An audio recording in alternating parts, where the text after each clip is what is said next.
વડોદરા શહેરને સ્વચ્છ, સુંદર અને હરિયાળું બનાવવા માટે વડોદરા મહાનગરપાલિકા દ્વારા 25 લાખ વૃક્ષો વાવવાના લક્ષ્યાંક સાથે મફત છોડ વિતરણનો કાર્યક્રમ. વડોદરા શહેરને સ્વચ્છ, સુંદર અને હરિયાળું બનાવવા માટે વડોદરા મહાનગરપાલિકા દ્વારા એક મહત્વપૂર્ણ પહેલ હાથ ધરવામાં આવી છે.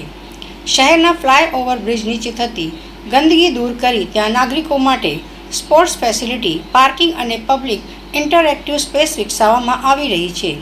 આ ઉપરાંત એક પેડ માં કે નામ અભિયાન અંતર્ગત શહેરમાં 25 લાખ વૃક્ષો વાવવાના લક્ષ્યાંક સાથે મફત છોડ વિતરણ કાર્યક્રમ પણ શરૂ કરવામાં આવ્યો છે. વડોદરા મહાનગરપાલિકા દ્વારા શહેરના વિવિધ બ્રિજો નીચે પડી રહેલી ખાલી અને ગંદી જગ્યાઓનો સદુપયોગ કરવાનો સરાહનીય નિર્ણય લેવાયો છે.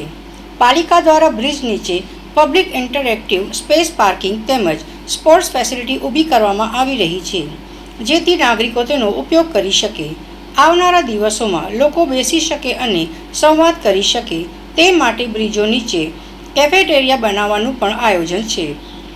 આ સાથે જ પર્યાવરણની જાળવણી માટે મહાનગરપાલિકા દ્વારા તમામ વોર્ડ ઝોનમાં વિનામૂલ્યે વૃક્ષોનું વિતરણ કરવામાં આવી રહ્યું છે.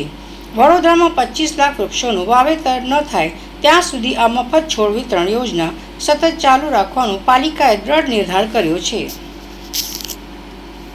કોર્પોરેશન દ્વારા એક નવી પહેલ થઈ રહી છે.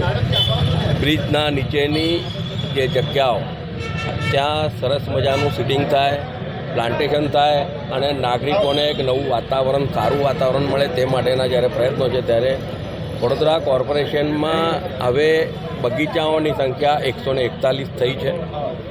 આ એક જે નવી પહેલ થઈ છે તેના કારણે આ વિસ્તારમાં બ્રિજના નીચે જે ગંદકી ફેલાતી હતી એ ગંદકી નહીં ફેલાય અને સાથે સાથે એક સારું પર્યાવરણ ઊભું થાય તે માટે થઈને જે પ્રયત્ન થયા છે તે બદલ હું કોર્પોરેશનના તમામ પદાધિકારી અને વહીવટીતંત્રને ખૂબ અભિનંદન પાઠવું છું અને આપના માધ્યમથી આ વિસ્તારના નાગરિકોને અને ખાસ કરીને યુવાનોને વિનંતી કરું છું કે આપણે આવો અને આ લાલબાગ ઓએસિસ એટલે એક અલગ પ્રકારનું જે વાતાવરણ બન્યું તેને આપણે બધા એન્જોય કરીએ. પહેલાં ઘણી ગંદકી થતી હતી. આ ગંદકીને અમે પબ્લિક લાઈવ ઇન્ટરેક્ટિવ સ્પેસીસમાં કન્વર્ટ કરી રહ્યા છે અને આપ જાણો છો કે આ ગંદકી ધીરે ધીરે દૂર કરીને અમુક બ્રિજેસમાં પાર્કિંગ, અમુક બ્રિજેસમાં સ્પોર્ટ્સ ફેસિલિટીઝ, અમુક બ્રિજેસમાં આવા ઇન્ટરેક્ટિવ પબ્લિક સ્પેસીસ બનાવીએ છીએ. આવનારા દિવસોમાં વધારે લોકો આવા ઇન્ટરેક્ટ કરે એવા કેફેટેરિયાસ પણ બનાવવાની પ્લાનિંગ છે અને જે જગ્યામાં પાર્કિંગની સુવિધા નથી ત્યાં પાર્કિંગ પણ કરવાની વ્યવસ્થા છે. એટલે આવનારા દિવસોમાં અત્યારે અમે ઝાડ વિતરણ પણ વડોદરા મહાનગરપાલિકા દ્વારા વિનામૂલ્યે અમે કરી રહ્યા છીએ દરેક વોર્ડમાં. એટલે આવનારા દિવસોમાં દરેક વોર્ડ ઝોનમાં કન્ટિન્યુ રહેવાના છે. જ્યાં સુધી 2.5 મિલિયન એટલે 25 લાખ ઝાડ વાવેતર ના થાય ત્યાં સુધી આ સ્કીમ કન્ટિન્યુ રાખવા માટે અમે નક્કી કર્યું.